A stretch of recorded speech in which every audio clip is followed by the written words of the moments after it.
The Piling Paydirt podcast with Scott Lasher. Welcome back to the Piling Paydirt podcast. It is week 6 and we are coming off a week 5 that did not disappoint. Plenty of good games took place last Saturday. At noon, Kentucky ran all over the Gators. Their running back Ray Davis had 280 on Florida.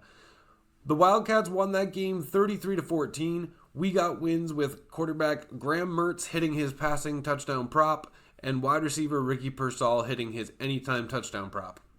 At 3:30, LSU and Ole Miss put up over 100 points combined, resulting in a final minute win by Ole Miss 55-49. We won the Brian Thomas yardage prop and the anytime touchdown prop for him. We also won the Jalen Daniels passing touchdown prop as well as Ole Miss quarterback Jackson Dart's anytime touchdown prop. At 7:30, Notre Dame was able to cover against Duke. An injury to Duke quarterback Riley Leonard may have cost Duke that game. It's always tough to see it end that way. Wish you could have saw it with him finish it out. But moving on to this week's games, we have one of the most historic rivalries in college football at noon between Texas and Oklahoma. Then at 3:30, we have a game that since 2012 has positioned itself to be one of the premier matchups in college football. That is Alabama at Texas A&M. Then at 7:30, we have Notre Dame at Louisville. This is my third week in a row covering Notre Dame, but I'm not a fan of Notre Dame or anything. It really is just a coincidence. In my opinion, these are just the three best matchups on Saturday. And let's be honest, Notre Dame has positioned themselves to be a team to watch this year, so it's not weird that they keep popping up. So as always, we'll go through all three of these matchups, provide a preview and some betting picks for each of them. Let's start with the noon matchup between Texas and Oklahoma, the Red River rivalry. So at noon to start off the day, we have the Red River Shootout. That's going to be from the Cotton Bowl in Dallas. This year's game is going to be between two undefeated rivals, Texas and Oklahoma. Texas comes in as a 6-point favorite, and the total is sitting at 60.5 points. The Red River rivalry, Red River Showdown, Shootout, whichever one you prefer, we all know what you mean. This rivalry game is among the best in college football. Through the years, it's produced plenty of classics. This game will be the 119th meeting between these two teams. Thanks to conference realignment, this will be the last of its kind as both of these programs are leaving the Big 12 for the SEC. So this will be the last Red River rivalry in the Big 12. For now, each team hopes for a Big 12 championship this year and a college football playoff spot as representatives of the Big 12. So let's get into this matchup, starting with Oklahoma. The Sooners are coming off a solid win against Iowa State last week, 50-20. They come into this game undefeated on a season with their toughest matchup ahead. The Sooners are led by quarterback Dillon Gabriel, who has looked great so far this season. Last week, he went 26 of 39 pass attempts for 366 yards and 3 touchdown passes. He did throw a pick, but he ran 2 in on the ground as well. The offense put up 523 total yards last week against the Cyclones and converted 30 first downs. They looked unstoppable. Oklahoma head coach Brett Venables said about last week's game, "It's about improving and being relentless to improve. Gotta be better." Solid mindset from a coach who is 5-0. Texas is going to present a stiffer challenge than Iowa State, no question about that. But the defense took care of business last week as well. They were in the Cyclones' backfield a lot with 9 tackles for loss and 3 sacks. The Sooners also had 2 picks last week. As it showed last week, this Sooner team is balanced and well-rounded.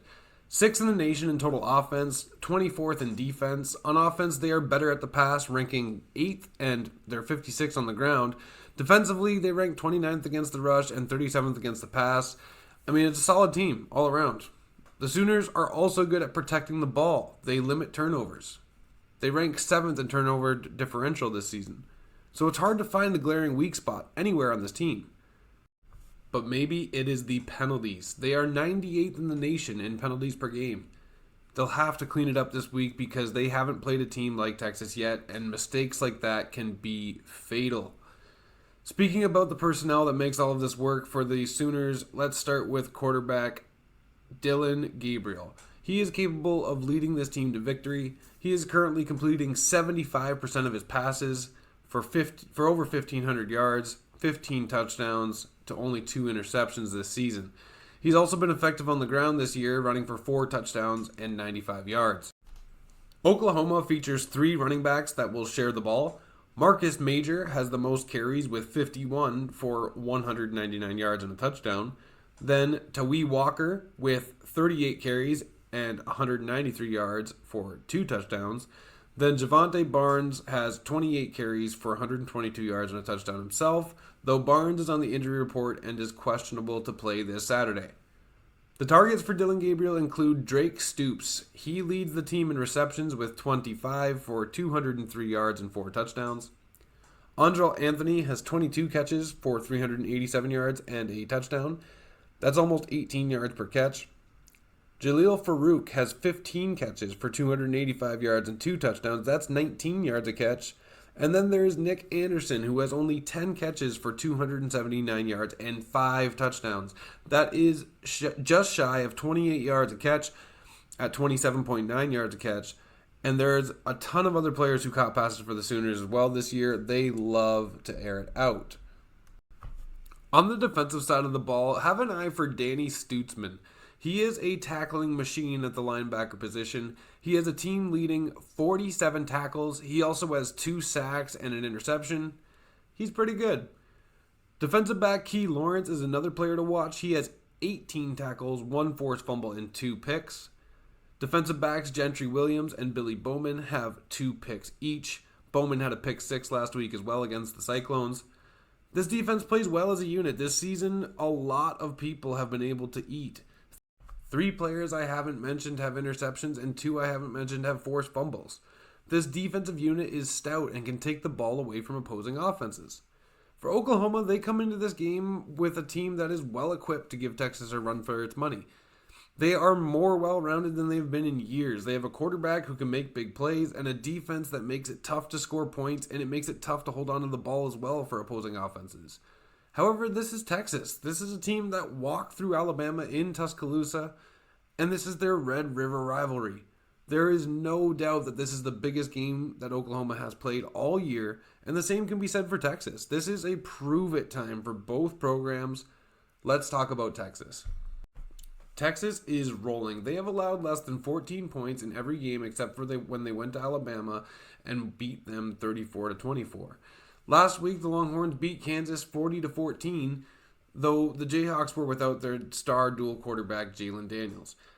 The Longhorns put up 661 yards of total offense last week, and star quarterback Quinn Ewers was 25 of 35 pass attempts for 325 yards and a touchdown pass. Running back Jonathan Brooks ran for a career-high 217 yards and 2 touchdowns in the victory as well. And wide receiver Adonai Mitchell shined in the win with 10 catches, 141 yards, and a touchdown catch. The defense for the Longhorns held their own last week as well, holding the Jayhawks to only 255 total yards and only 14 points. The Jayhawks were also 0 for 8 on third down. It is fair to say that this matchup against Oklahoma is the toughest matchup for the Longhorns so far, but they have already got 2 wins against top 25 schools, so the Longhorns should be ready for this. They are definitely the more battle-tested team. As far as rankings go, Texas is 12th in total offense in the nation. That's 23rd on the ground and 25th through the air. Defensively, they're 10th in the nation for total defense. That's 18th against the run and 30th against the pass. This defense is number 1 in the red zone, though. Much like Oklahoma, Texas is good at protecting the ball. They don't commit a lot of turnovers. They're 13th in turnover differential. But unlike Oklahoma, Texas limits their mistakes penalty-wise. They are 15th in penalties per game in the country. Both of these teams are very well-rounded. For the Longhorns, they are led by star quarterback Quinn Ewers. He has been having the best season of his career. He's completing 66% of his passes for 1,300 yards, 10 touchdowns, and 1 pick. He's also ran for 74 yards on the ground and 5 scores. Quinn Ewers is very good, and he has this clutch factor about him. He rises to the occasion in big-time situations, and he's fun to watch. This will be a big-time legacy game for Ewers, and it'll be interesting to see if he can get it done and keep this undefeated season rolling past Oklahoma. Behind Ewers, there is an absolute workhorse of a running back. Jonathan Brooks has 86 carries for 597 yards and 5 touchdowns this season. That's 6.9 yards a carry and 119 yards a game. The guy is a beast. The targets for Ewers start with wide receivers Xavier Worthy and Adonai Mitchell. Worthy has a team-high 26 catches for 345 yards and 3 touchdowns, while Mitchell has 22 catches for 321 yards and 4 touchdowns. Tight end Jatavian Sanders is also effective in the pass game, but he's actually on the injury report and he's listed as day-to-day right now. The Longhorns will really hope to have him ready for this Saturday. The defensive unit is led by linebacker Jalen Ford. He has a team-high 32 tackles and 2 interceptions. A few guys on this defense can get to the quarterback. Byron Murphy has 2.5 sacks. Ethan Burke and Anthony Hill have a pair each this season. So they can make some problems in behind the line of scrimmage. Defensively, like Oklahoma, this unit for the Longhorns is a well-rounded unit that plays as a team. They don't get as many turnovers as the Sooners do, but they are relatively good at doing that. And the real strengths of this Texas defense is how good they are in the red zone and on third down. A defense that can get you off the field on third down consistently and also stop you from getting a touchdown when you're within inside their 20-yard line is a unit that frustrates the hell out of you, and that's a unit that can win football games. So, honestly, in a game like this, it really is going to come down to which team is able to field the best version of themselves on this particular Saturday. This matchup head-to-head 10 times could go 5-5, maybe 6-4. But I think at both teams' absolute best, Texas is the better team. That being said, it's a very close margin, so it could come down to which team makes the fewer mistakes. It could come down to one big play, something like that. This is going to be a great matchup. It always is, but here are my picks. I like Quinn Ewers over 2.5 passing touchdowns. That's at plus 120 on DraftKings right now. I think Oklahoma is going to do everything they can to slow down Brooks, their running back, in this game. So there's something about Ewers that makes me think he's going to step up, rise to the occasion, and get at least 3 touchdown passes. I also actually like both quarterbacks to go over their passing yards. For Gabriel, it's at 264.5 yards right now. I would play that to 270. For Ewers, it's at 292.5 yards. I'd play that to 300 yards. I think there's going to be a lot of passing in this game. So with that being said, Adonai Mitchell for the Longhorns is going to go over his receiving yards. It's at 68.5 right now. I would play that to 75 yards. And then finally, I am going to back Texas to cover -6. I am a little bit worried about the length of the line because I do think it is going to be a very close game. However, I just can't back Oklahoma with how hot Texas has looked so far and how good Ewers has looked so far. I realize that the Sooners have looked good as well, but they haven't gone through the type of talent that Texas has, and I think that Texas will win this game by a touchdown. All right, that's it for this one. Next, we have the 3:30 game. That's Alabama at Texas A&M. And now, The Crimson Tide take on the Aggies. This 3:30 matchup is between the top 2 teams in the SEC West, Alabama and Texas A&M. Texas A&M will have the all-important home field advantage at Kyle Field in this one. Alabama comes into this one on the road as 1-point favorites, and the total sits at 45.5 points. Since Texas A&M moved to the SEC in 2012, this matchup has been a good one. Though it's mostly been dominated by Bama, and last year, Bama pulled off another victory in a close 24-20 win. Both teams are coming into this game 4-1, although Bama is ranked number 11 and A&M is outside of the top 25. A win here would send them skyrocketing up the ranks, but the last time that Saban lost to before October 10th was his first season in 2007. Let's get into this matchup starting with Bama. Alabama's sole loss came to a very strong Texas team, but since then, they have been taking care of business. Their offensive production and quarterback play are starting to come together, and their defense is playing angry. Quinn Ewers did pretty much whatever he wanted against Bama, but since then, they've looked rock solid, and that's including against a team like Ole Miss when they limited them to 10 points, and Ole Miss has a very high-powered offense. They just put up 55 points against LSU last week, if you don't believe me. But in a game like this, in an environment like this, Alabama's quarterback Jalen Milroe will have to settle in early and play solid mistake-free football. This A&M defense is no joke. It is the best in the SEC, and Kyle Field is no joke, especially in a game against Bama, and the 12th man will be in full effect this Saturday. Since being benched after that Texas game, Milroe has looked solid, very efficient in the last 2 games. He's near 80% completion, and when Milroe is efficient with his passes and does what he does with his legs, this offense is very effective. There's no doubt about it. A big part of that, though, is the pass protection. Especially in a game like this, against this type of defense, the Alabama O-line will have to protect Milroe. He has been sacked 15 times this year, and that's with him sitting out a game against the University of South Florida. Lead back Jace McClellan has been great on the ground this year. 326 yards on 67 attempts and 3 touchdowns. Along with that, running back Roydell Williams has also been good with 242 yards on 48 attempts. In the receiving game for the Tide, Isaiah Bond has been the leader with a team-high 12 catches and 179 yards with a touchdown as well. Jermaine Burton has 8 catches for 189 yards, and he has found Paydirt twice. Although he's actually dealing with an undisclosed injury and is reportedly not 100% at the time of recording this, so it is unclear if he'll play Saturday. Obviously, the Tide will hope to have him back. Tight end Amari Niblack is also good in the pass game with 8 catches for 158 yards and 2 touchdowns. With the exception of the Texas game, this defense has been great all year, and really the offense has looked good all year. On the season, the defense has only allowed 14 points a game, and the offense has put up 32 points for. The defense is a balanced unit, allowing under 200 yards a game through the air and less than 120 on the ground. Caleb Downs is a star on that side of the ball for the Tide. He has a team-leading 35 tackles as well as an interception. 8 players on the Tide's defense have over 20 total tackles, and 6 players have an interception, 4 players have a forced fumble, 7 players have recorded at least 1 sack. It is a great unit. Linebacker Dallas Turner has 5.5 sacks as well as 2 forced fumbles, and linebacker Chris Braswell has 3.5 sacks and a pick as well as a forced fumble. It goes without saying this defense is full of talent and very good as a unit. Both of these defenses on Saturday are very good. Points are going to be hard to come by in this game, and I can see a lot of turnovers happening. It will be interesting to see how quarterback Jalen Milroe handles the hostile environment of Kyle Field. Now, let's talk about Texas A&M.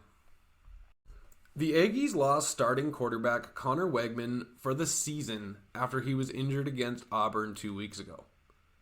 Max Johnson, the LSU transfer, has stepped into that role, and he played well last week against Arkansas. But I think it goes without saying, Arkansas's defense is no Alabama defense. In that win last week, he didn't exactly light up the stat sheet either. He was 17 of 28 pass attempts for 210 yards and 2 touchdowns with 2 turnovers. Johnson is capable of running the ball too. On the season, he has ran for 52 yards on 16 attempts, but he has not hit the end zone yet. Running backs Amari Daniels and Le'Veon Moss split the carries for the Aggies. Daniels has run the ball 49 times for 270 yards and 2 touchdowns, while Moss has carried the ball 46 times for 276 yards and 2 touchdowns.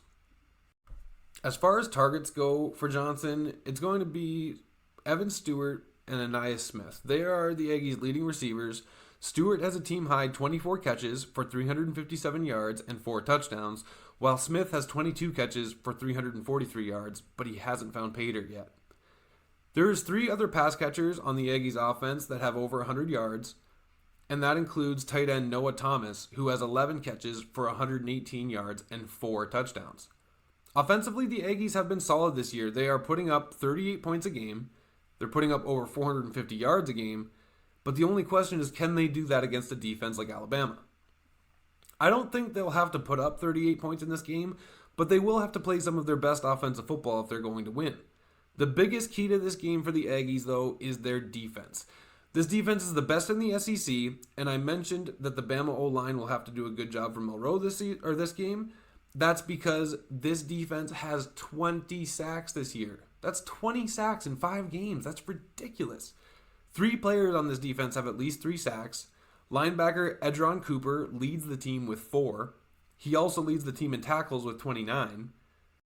And Shamar Turner has 3.5 sacks from his defensive line spot, as well as 2 forced fumbles. This defense really hasn't had to, but they could force more turnovers. They only have 2 picks as a unit and 3 forced fumbles as a unit. That could be a product of getting teams off the field via turnover on downs this year, though. It's hard to say. This unit has allowed 18 points per game, only 274 total yards per game, with less than 100 yards on the ground per game. This defense allows the Aggies to control the pace, and they've been able to get off the field very quickly to allow their offense to produce. If the Aggies can get pressure on Monroe early and often, they can win this game for sure. A team led by their defense loves home field advantage, especially this kind of home field advantage. Kyle Field is one of the toughest places to play in all of college football, and the 12th man will absolutely be on the field for the Aggies this Saturday. This is going to be a great game, and as the spread suggests, it is going to be a super close game. It's really tough to pick against the Aggies at home, but it may be even tougher to pick the Tide to have their worst start since Saban's first year as head coach. So with that being said, here are my picks. I like Alabama quarterback Jalen Milroe to score a touchdown. I think Milroe will have to use his escapability in this game with how effective the Aggies' pass rush is, and I think he is capable of escaping for a score this Saturday. I also like tight end Amari Niblack as an anytime touchdown scorer for the Tide. He has been a great security blanket for Milroe, and I think he will find Paydirt this weekend. Finally, I'm taking the Tide to cover. The line has been moving around between 1 to 2.5 points. I would play it to 2.5. Any lower would obviously be better, but I think the Tide will win by a field goal this Saturday. All right, that's it for this game. We have one more starting at 7:30. That's going to be between the Notre Dame Fighting Irish and the Louisville Cardinals. And now, The Irish take on the Cardinals. Okay, this is the last matchup I'll be covering for Saturday. This game kicks off at 7:30. Notre Dame will be on the road against Louisville. The Irish are sitting at 6.5 point favorites, and the total is sitting at 53.5 points. Don't look now, but Louisville is 5-0. They are undefeated and sitting atop the ACC.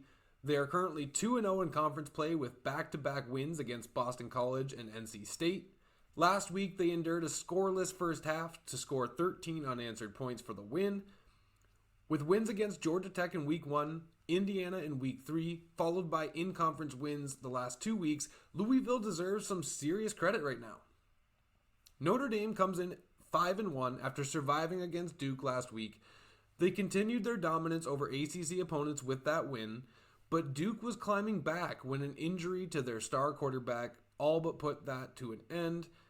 Unfortunate, but nevertheless, Notre Dame got the dub. This week, Louisville will look to stay undefeated and strengthen their case for being the best in the ACC, while Notre Dame will look to prove they are among the best in the nation. They have only lost to Ohio State on a walk-off touchdown, so that's not enough to get them out of that conversation. Let's get into this matchup, starting with Louisville. Last week, Louisville didn't look great on Friday night. I had them to win in a 3-leg parlay, and I had all but given up hope at halftime. The defense turned it on, though, in the second half, and the offense was finally able to start moving the ball, and they were able to pull out the victory with 13 unanswered points. Quarterback Jack Plummer has been having a solid year for the Cardinals. He has 10.7 yards per attempt this year, so the offensive passing game can absolutely be explosive. He's currently completing 65% of his passes for 1,400 yards and 11 touchdown passes to 6 interceptions. On the ground, he has 36 attempts for 79 yards and a score. The knock on Plummer would be his decision-making, though. He has just done some dumb things with the ball in his hands this year. With that being said, though, he makes some pretty passes, and he is great at throwing his receivers open. The star on offense for the Cardinals, though, is running back Jawar Jordan. He is averaging 7.7 yards per attempt this year, and he has 510 yards on 66 carries with 6 touchdowns. He has also caught the ball 7 times for 159 yards and a touchdown there. It's no secret that Louisville leans on him very heavily for their offensive success. In the pass game, the targets for Plummer include 6 players with at least 100 yards receiving, but none have been as effective as wide receiver Jamari Thrash. He has a team-high 22 catches for 444 yards and 5 touchdowns. That's over 20 yards a catch and a touchdown in each game. Wide receiver Amari Huggins-Bruce is second in line for receiving with 13 catches, 191 yards, and 2 touchdowns, followed by Kevin Coleman with 167 yards and a touchdown. As a unit, this offense has put up over 500 yards a game and 37 points a game, with a very balanced attack between the rush and the pass. And as I said before, their schedule has been fairly tough, but none of their opponents are as strong as Notre Dame. Defensively, the Cardinals have been good as well. They allowed 34 points to Georgia Tech in Week 1, and they allowed 28 points to Boston College 2 weeks ago. But in the other 3 games combined, they've only allowed 24 points. All told this season, the defense is allowing 17 points per game, 327 yards a game, that's 218 through the air and 109 on the ground. There's no question that Louisville is about to play the hardest game of the year so far against a Notre Dame team that was 1 play away from beating Ohio State. If Louisville can pull this off, it will put them ahead of Duke as the favorite to beat out Florida State for the ACC title this year, and they will move way up in the rankings as they currently sit at 25th in the nation. Now let's talk about Notre Dame. Like I said at the beginning of the podcast, this is my 3rd time covering Notre Dame, so at risk of repeating myself, let's talk about the Irish. Star quarterback Sam Hartman continues to impress, although last week he was held to only 50% completion with no touchdowns. He still has yet to throw a pick this season with 14 passing touchdowns on the year. And when Hartman isn't tossing the rock, running back Audric Estime is pounding it. He continued his dominant season last week with 81 yards and 2 touchdowns on the ground. The player catching my attention the most, though, is tight end Mitchell Evans. After a slow start to the season this year, he has been producing like no one else has in the past game for Notre Dame. Evans had 7 catches for 75 yards against Ohio State and 6 catches for 134 yards against Duke. That's particularly impressive when you consider that Hartman only threw for 222 yards in total last week, and Evans accounted for 134 of those. Notre Dame has been looking for their receivers to step up, and it really hasn't happened yet. Wide receiver Jaden Thomas has 13 catches for 195 yards and a touchdown. Jaden Greathouse has 12 catches for 166 yards and 4 touchdowns. Chris Tyree has 11 catches for 269 yards and 2 touchdowns. And guys like Rico Flores and Tobias Merriweather all have a chance to step up into that lead role for that receiving corps. Nevertheless, they've all been productive, though. There's really nothing to complain about. It's just there hasn't been that one guy that stands out from the rest. Defensively, the Irish are still looking like one of the best units in college football. They are holding opponents to only 13 points a game and 284 total yards per game. Notre Dame is blessed with having 2 of the best cornerbacks in college football, and they will be tasked with shutting down Louisville receiver Jamari Thrash this Saturday night. You really can't say anything bad about this defense. They have 8 players with at least 20 tackles, they have 5 players with at least an interception, and 7 players with at least a forced fumble. They have also been good at getting to the quarterback, with 9 players having recorded a sack. It has been quite some time since Notre Dame has fielded a team this strong. With that being said, the last 2 weeks, Hartman has looked less like a Heisman candidate and more like a game manager, but he's still capable of playing at that type of level. The question for this week is, how good is Louisville really? There is no reason to believe that their 5-0 record is cheap, but this game is going to tell the story. Are they contenders or are they pretenders? Here are my picks. I like Notre Dame tight end Mitchell Evans over his receiving yards. It's currently at 52.5 yards on DraftKings. I would play that all the way to 65. I also like Evans as an anytime touchdown scorer. He actually has yet to score a touchdown this year, but with the type of production he has been having lately, the touchdown is sure to come this Saturday. I also like Hartman over his passing yards. I think he will get back in a groove this week and throw for at least 250. His yards are currently at 239.5 on DraftKings. I would play that to 250. Finally, take Notre Dame to cover. They're going to cover -6.5. This Louisville team has looked great on defense and explosive on offense. But there has just been too many costly mistakes and turnovers. Plus, I don't believe they're going to have explosive pass plays against this Notre Dame secondary. And Jawar Jordan won't be able to do it on his own. So for that reason, take Notre Dame to cover, -6.5. All right, that is it for this episode of the Piling Paydirt podcast. You can find next week's episode at Piling Paydirt Podcast on Apple Podcast, Spotify, YouTube, or wherever else you get your podcast. See you next week. Enjoy the games. The Piling Paydirt podcast will be back next week for week 7.